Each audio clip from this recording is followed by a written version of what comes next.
Saudi আরবের জেদ্দায় চলছে Red Sea আন্তর্জাতিক চলচ্চিত্র উৎসবের পঞ্চম আসর।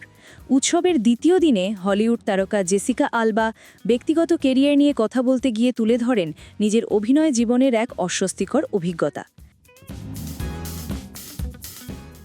আলবা জানান, ২০০৫ সালে টিম স্টোরি পরিচালিত মার্ভেল সিনেমা ফ্যান্টাস্টিক ফোরে সু স্টর্ম চরিত্রে অভিনয়ের সময় একটি দৃশ্য তাকে ভীষণ বিব্রত করেছিল। সেই দৃশ্যে সু স্টর্ম ব্রিজের ওপর সম্পূর্ণ নগ্ন অবস্থায় দৃশ্যমান হয়, যা তার কাছে ছিল ভয়ানক এবং বাস্তব জীবনে অত্যন্ত অস্বস্তিকর।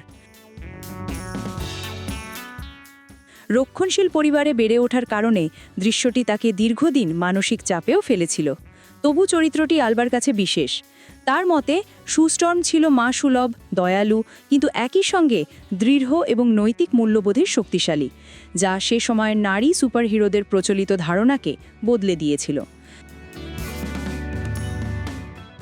জেসিকা আলবা জানান, তিনি ডাকোটা জনসনের নতুন সিনেমা আ ট্রি ইজ ব্লুতে অভিনয় করছেন।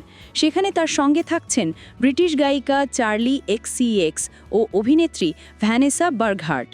সব ঠিক থাকলে হয়তো আগামী বছরই রেড সি ফেস্টিভ্যালে প্রদর্শিত হতে পারে। সম্প্রতি নিজের প্রযোজনা সংস্থা লেডি মেটাল মার্ক এন্টারপ্রাইজ শুরু করেছেন জেসিকা আলবা।